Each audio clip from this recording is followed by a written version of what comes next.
Bom dia a todos. Vou falar de tendências e vou manter a tendência nesta conferência, que é de começar a falar em 10 tendências, para mantermos um esquema. Nós, na SDG, fazemos todos os anos um apanhado do que é que nós achamos que são as tendências principais no Data e Analytics e dividimos essas tendências em 3 grupos, nos quais o primeiro são o que nós chamamos os Given Trends, são aqueles trends em que nós estamos que já estão, em que nós temos que atuar sobre eles hoje em dia. Falamos dos Trends on the Rise, são aqueles que vão ter um impacto significativo a curto prazo, são aqueles que nós temos que estar já a planificar e a trabalhar neles. E falamos nos Slow Shift Trends, são aqueles que estão a começar a aparecer e que nós temos que começar a pensar neles, a estar atentos. Okay? Começando um pouco ao contrário, vamos começar por estes últimos, certo? E falando dos Slow Shift Trends, o primeiro que nos aparece é o ecossistema do metaverso. Certo? Isto é uma coisa que ainda é nova, mas que as apostas estão a começar a ser fortes neste sentido. E ainda há barreiras para a entrada nisto, quer dizer, um problema principal é como é que nós temos os dispositivos para poder entrar neste metaverso e poder interactuar aí naquilo que chama no IX, na realidade estendida. Mas eu lembro-me também que há coisa de 5, 6 anos fazer videocalls online era uma coisa nova, não existia, e hoje em dia... Não é? Quer dizer, nós funcionamos já, estamos a funcionar completamente desta maneira, levamos 2 anos a funcionar assim sem nenhum problema. Portanto, não me surpreenderia nada que esta migração que foi tão rápida, feita neste sentido, que volta a acontecer outra vez do metaverso. Portanto, temos que estar atentos para que, se calhar na próxima pandemia, vamos estar todos a interactuar no metaverso. Okay? Outra tendência que pode parecer que não é tão no futuro e que na realidade é esta da AI Generative, okay? A AI ser capaz de criar conteúdos. Provavelmente é uma das primeiras aplicações do AI que foi feita, podemos pensar nos jornais que nos anos 80 começaram a utilizar bases de dados de frases feitas para fazer os horóscopos. Okay? Portanto, era um AI muito primitivo, mas já existia aí. Neste caso concreto, o que estamos a falar é que a inteligência artificial é capaz não só de aprender dos dados que existem no mundo real, como de gerar esses próprios dados para aprender deles. Okay? E existem já bancos, por exemplo, que estão a gerar eventos de fraudes financeiros para as máquinas poderem aprender deles e para poderem prevenir quando acontecem no mundo real. Okay? Voltando um pouco atrás, quais são aquelas tendências que nós temos que estar preocupados? Já se falou, não vou entrar em detalhes sobre o tema do Cybersecurity Analytics, que é cada vez mais importante. O Cybersecurity é importantíssimo. O que é mais importante do que ter Cybersecurity e responder a esses ataques é estar a prever esses ataques e ter análises, ter analítica que nos permitem prever e prevenir esses próprios ataques. A sexta tendência tem a ver com quando 2 forças colidem e aquilo que estamos a falar no self-service, que no BI já é cada vez mais um modo comum de fazer as coisas. Está a começar a aparecer no machine learning, em que os próprios usuários estão capazes de formar e de criar modelos para fazerem a aprendizagem automática. Não estou a falar nessas 2 tendências, o que eu estou a falar é que essas 2 tendências estão a chocar uma com a outra. Okay? Portanto, as pessoas que têm ferramentas de visualização automática não se dar conta que isso não é necessário, que não é suficiente, que é preciso ser capaz de fazer predições com esses dados, não só analisar esses dados. E as ferramentas do AutoML estão-se a dar conta que não vale só fazer predições, é preciso depois analisar os outputs destes modelos para poder fazê-los. E isto está a levar uns choques e quando há choques começam a haver fusões também. Portanto, é normal que estas 2 ferramentas que se comecem a juntar. Esta do Responsible AI, eu acho que no dia como hoje é mais importante do que nunca. Portanto, no fundo resume-se tudo isto, resume-se ao facto de da inteligência artificial ser prevalente no mundo inteiro e em todos os aspectos da nossa vida, começar a criar um poder enorme em muitos sentidos. Esse poder, como tudo na vida, e como toda a tecnologia pode ser usada para o bem e para o mal, temos a responsabilidade de fazer com que essa tecnologia seja usada para o bem. Esta tendência da Next Big Thing, estamos a falar de Quantum AI. Okay? Isto é uma tendência que o ano passado estava nas tendências tanto que estavam emergentes. Nós já estamos a trazer para aqui porque existem já cloud vendors que vendem estes serviços. Nós já podemos utilizar computação quântica para desenvolver novos casos de uso. Okay? Então, a começar a ser feitos os primeiros passos, são passos pequeninos, passinhos de bebê, mas isto está de caminho. Okay? Vai abrir possibilidades, vai abrir um mundo enorme em muitas áreas de negócio, em muitos casos de uso novos. Vamos para as tendências que já estão agora, que nós temos de estar a atuar. O primeiro é que estamos no mundo cada vez mais, já não estamos na migração para o cloud, para a nuvem, já estamos no cloud. Okay? Cada vez estão a emergir mais tecnologias que são nativas, são cloud native, e que estão a criar todo o tipo de novas possibilidades na criação de frameworks do data management, ok? Como seja o Data Mesh, o Data Fabric, o Data Vault 2.0, que não vou entrar em detalhes, porque senão o Jorge não vai deixar fazer isso, ok? Portanto, podemos falar disto depois, se quiserem. O DataOps Power Up, o que é que nós estamos a falar aqui? Mais uma vez, é o facto da inteligência artificial e do machine learning ser capaz de poder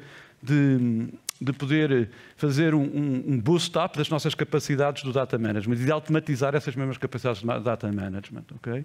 Portanto, estamos a automatizar, por exemplo, aspectos como a qualidade do data quality ou o data governance by design.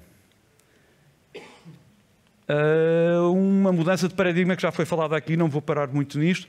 Estamos realmente a ir desde uma tendência de negócio de ser product-centric a ser customer-centric. Isto é uma tendência que vai muito mais além da data analytics, é fundamental na estratégia das empresas, é imperativo e começa a ser assim. A implicação principal que eu diria no data analytics é que nós, para podermos implantar esse tipo de estratégias, temos que criar arquiteturas de dados em que possamos ter toda a informação dos nossos clientes disponível em qualquer momento e ser instantânea. Só assim é que podemos dar realmente um serviço omnichannel. Por fim, é onde eu me vou debruçar um pouco mais. Estamos a falar de uma tendência que já nos acompanha desde o nosso ponto de vista há vários anos, é que o data é cada vez mais importante. E aqui o data, nós estamos a falar do data as a transformational asset. Okay? O que é que isto quer dizer? Não estou a falar só nos dados e no facto dos dados serem o petróleo do nosso tempo, como é a máxima já mais do que comum, mas estou a falar de que nós precisamos ter o data, ter todo o ecossistema dos dados que temos, desde os dados que estão disponíveis, os algoritmos que nós utilizamos, os insights que sacamos desses algoritmos, como é que nós pomos, porque uma coisa é muito bonita é termos PowerPoints muito bonitos e insights muito bonitos, e outra coisa é que a organização seja capaz de responder a esse insight. Acabamos de ouvir o tema dos processos, de tudo aquilo que isto gera para as organizações. O que é importante aqui é nós, todo este ecossistema, sermos capazes de nos diferenciar. Sermos diferentes e ganhar uma vantagem competitiva aqui. Há muitos aspectos em que isso pode ser feito. Eu hoje queria-vos falar, mais do que nada, de poder ter, e queria-vos dar alguns casos de sucesso que nós participámos recentemente, em como um desses que nós podemos ter é de procurar novos dados. Seja, até agora temos aproveitado, e é muito geral, portanto, montarmos casos de uso sobre os dados que já existem, nos IRPs, nos CRMs, nas aplicações de RHs, etc, etc. Mas devíamos, se calhar, pensar um pouquinho ao contrário e ver, ok, que dados é que eu preciso para melhorar a minha eficiência, para poder criar novos negócios? E se calhar esses dados estão disponíveis. Se calhar temos é que os procurar e temos que montar maneiras de poder chegar a eles. Uma das maneiras de fazer isso, obviamente, é o IoT, mas há outras maneiras também, e talvez eu acho que mostrando, dando-vos os casos que vos vou contar aqui, de empresas concretas com quem estivemos a trabalhar recentemente, vocês vão ver que há diversas estratégias para fazer isto. A primeira, estou a falar de uma multinacional na indústria alimentar de produtos do mar, ok? E aqui o caso foi utilizar o IoT para melhorar a eficiência operacional da mesma. No segundo caso, vos falar de uma companhia aero-europeia que começou a usar Dark Data, okay? Dados que estão perdidos na internet, que nós podemos procurar, para optimizar a sua oferta comercial das rotas e dos próprios produtos que foram feitos. E, em terceiro lugar, falar de um distribuidor, um instalador de equipamento de ar-condicionado, uma coisa muito mundana, não é? Pouco digital, que está neste momento a lançar uma nova linha de negócio basada no IoT. Okay? E para entrar um pouquinho em detalhe em cada uma delas, estamos a falar aqui, no caso específico do produtor de produtos alimentares do mar, estamos a falar em focar-nos na parte da aquacultura, e eles têm um plano estratégico para a aquacultura 4.0, que tem 4 objetivos em 5 linhas de ação, estruturados em 5 linhas de ação. Tá? Os objetivos é de optimizar os custos de alimentação e a gestão das explorações piscícolas, aumentar a produtividade, melhorar o I+D e promover uma cultura de inovação dentro da própria empresa. Eles têm 5 áreas de atuação, definiram estas 5 áreas de atuação, que são baseadas na genética, na alimentação e nas pessoas, mas no caso que nos concerne aqui, que vou-vos contar, temos mais a ver com como é que se aproveita o IoT e armazenando esses dados em plataformas de Big Data para poder aumentar a produtividade destas próprias piscinas e o lucro operativo. Isto é um projeto bastante ambicioso, é um projeto com investimentos de dezenas de milhões de euros a 5 anos, cujo objetivo é aumentar o EBITDA da empresa, o EBITDA operativo, em mais de 15%. Portanto, quer dizer, são realmente ambiciosos aquilo que nós temos de fazer aqui. E o que estamos a falar é que cada uma destes objetivos tem uma parte digital e, principalmente, o que eu vos queria contar aqui são das duas primeiras, portanto, mas, em geral, podemos passar em qualquer uma delas, e como é que isto, pensando no IoT e no Big Data, como é que isto se instrumentaliza. O que estamos a falar aqui é, antes de mais, é de pôr nas diferentes fontes, nas diferentes etapas do supply chain total, tanto a produção, desde a produção dos camarões ou dos peixes até a entrega no consumidor, dotar de sensores para podermos ter dados que não tínhamos nesse momento. Nas piscinas, nas maternidades, nos laboratórios, nos packaging factories, facilities, nas redes de distribuição e depois em tudo aquilo que está anexo a isso, na segurança, nos acessos, na energia, no consumo de energética, etc.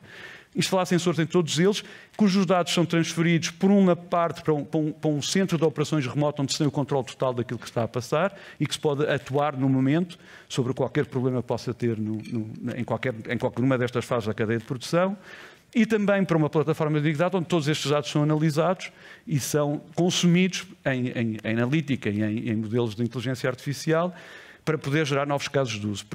Só para vos dar um exemplo, por exemplo, estamos a falar de quê? Dos dados de sensores de IoT, vamos ver, por exemplo, nas piscinas, onde estão a criar camarões. Aqui instalamos sensores que dizem da qualidade da água que está a entrar nessas piscinas, dos parâmetros da água da piscina, da temperatura, da salinidade, etc. Do estado da biomassa. Isto do estado da biomassa, o que é? Parece incrível, mas não têm... Este operador não faz ideia de quantas toneladas de peixe é que tem em qualquer momento nas suas piscinas. E isso é muito difícil, parece muito fácil, mas não é fácil saber que toneladas de peixe é que estão nessa piscina e que estão disponíveis para ser comercializadas. Isto através de reconhecimento de imagens, etc., pode-se ter uma ideia muito mais aproximada e, obviamente, sabendo onde é que vamos, podemos fazer previsões de venda, não é? E um montão de outros sensores. Isto leva a casos de uso aquilo que vos falei, portanto, ligado com isso, portanto, podemos planificar sabendo quantas toneladas de peixe é que eu tenho disponível, e isto, o mercado do peixe é bastante volátil, quer dizer, também não é tanto como o petróleo e esse tipo de coisas, mas há variações, podemos otimizar, saber quanto é que nós temos de estoque para poder vender no melhor momento, certo? E vice-versa também, não é? Podemos fazer, sabendo como é que está o mercado e sabendo quanto é que nós temos, poder acelerar ou desacelerar a produção do peixe, em função de como está o mercado e daquilo que nós esperamos que vai evoluir nos próximos tempos. Portanto, um montão de outros casos de uso que se podem fazer, mas, portanto, em geral, é isto que estamos a falar aqui. Tudo isto é implantado, falar na plataforma Big Data, é implantado numa arquitetura baseada em serviços de Azure, onde tem uma capa de integração de dados que podem ser desde das outras capas de dados, até ingestem batch, em near real time ou em streaming, e passam por aquilo que chamamos um data lakehouse, e que depois é consumido por várias plataformas de analítica, certo? O segundo caso que tinhas de falar aqui, estamos a falar de uma linha aérea europeia, de uma companhia aérea, que realmente aquilo que queria saber é ter uma ideia de qual é a procura real do mercado, não só das rotas que eles têm, mas do mercado em geral. Okay? E a solução que se encontrou para fazer isto é poder entrar no Dark Data e capturar os dados de pedidos que estavam a ser feitos sobre os seus sistemas para poder conhecer a procura real dos voos e poder ajustar não só que rotas é que vamos oferecer, quais são os melhores horários, que novas rotas é que podemos fazer e qual é o preço ótimo para cada uma destas rotas, certo? Portanto, em resumo, como é que nós resumimos a solução tecnológica disto? Realmente há uma parte em que as agências de viagens online fazem pedidos aos sistemas da aerolinha, incluem aqueles que eles têm e todos aqueles que eles recebem. Portanto, toda essa data que não estava a ser incorporado é captada por um software específico feito pela Datomize e é guardada numa base de dados da Amazon Web Services, integrada com o resto da informação toda da empresa, para se poder ser consumida em dashboard, em reporting e em casos de uso também de analítica avançada, pelas distintas áreas funcionais da empresa. Que impacto é que tivemos aqui? O impacto principal é que estamos a falar de atempadamente podemos ver novas oportunidades de rotas, ok? 24% das buscas que eram recebidas não eram operadas pelas companhias aéreas, e dá-se conta de qual é a procura real para cada uma das rotas. Podemos optimizar essas rotas e os horários e a disponibilidade dos voos nas rotas que já operamos. 29% dos pedidos que eles recebiam retornavam sem voo para aquilo que era pedido. E mais importante de tudo, não é mais importante, mas pronto, mais imediato, vamos pôr isso dessa maneira, é possível fazer sobre essas rotas que nós optimizamos, foi possível aumentar as receitas das mesmas em 4%, que é bastante significativo. E por último, claro, recolhemos os dados e temos, que é possível fazer muitíssimos casos de uso, como por exemplo hipersegmentação dos clientes, etc, etc. Por último, o último caso que vos queria falar, a Nestal é uma empresa líder na distribuição de equipamento de ar-condicionado ou de climatização, que realmente decide que quer ir mais além, não é? De não ser um simples instalador, ir lá instalar o ar-condicionado e receber um dinheiro em troca disso, mas poder dar um serviço não de instalação de ar-condicionado, mas poder dar um serviço de gestão do ambiente, ok? Tanto do ambiente em que estava, e poder fazer isso de maneira contínua e poder passar de um negócio que é um one-shot a poder passar a um negócio que seja em termos de subscrição, em que tenha uma interação com os clientes de forma regular. Ok? Portanto, os objetivos, acima de tudo, porque é que isto é possível fazer? É possível fazer se nós pudermos capturar os dados das máquinas e saber perfeitamente como é que se pode ajustar as máquinas para cumprir com os objetivos de ambiente que nós temos estabelecidos, podendo baixar o consumo de eletricidade e melhorar a qualidade dos mesmos. Okay? Sendo assim, podemos estar e optimizar também à procura, portanto, às necessidades do cliente em si. Os eixos de ação aqui são mais pois, os mesmos, vamos instalar dispositivos IoT, uma plataforma de Big Data, uma exploração e ferramentas para poder explorar esses mesmos dados e poder fazer casos dos analíticos. Tá? Isto é o que eu acabo de explicar. Basicamente, estamos a falar de, uma vez mais, através da empresa da Atomize, depois instalarão-se uma recolha de dados que são ingeridos numa plataforma de Big Data que está optimizada para receber dados de IoT, que se chama Nolar, e esses dados depois são consumidos em ferramentas de análise e modulação e em exploração dos próprios dados. Okay? Esses dispositivos IoT eram dispositivos que já existiam no mercado, foram adaptados às necessidades do caso concreto, e essa base de dados do que estamos a receber é cruzada com a base de dados de ERP e é utilizada para se poder fazer a oferta concreta ao cliente no momento correto e poder prever e saber qual é que é a oferta que tem que ser feita e que vai gerar recursos para a própria empresa.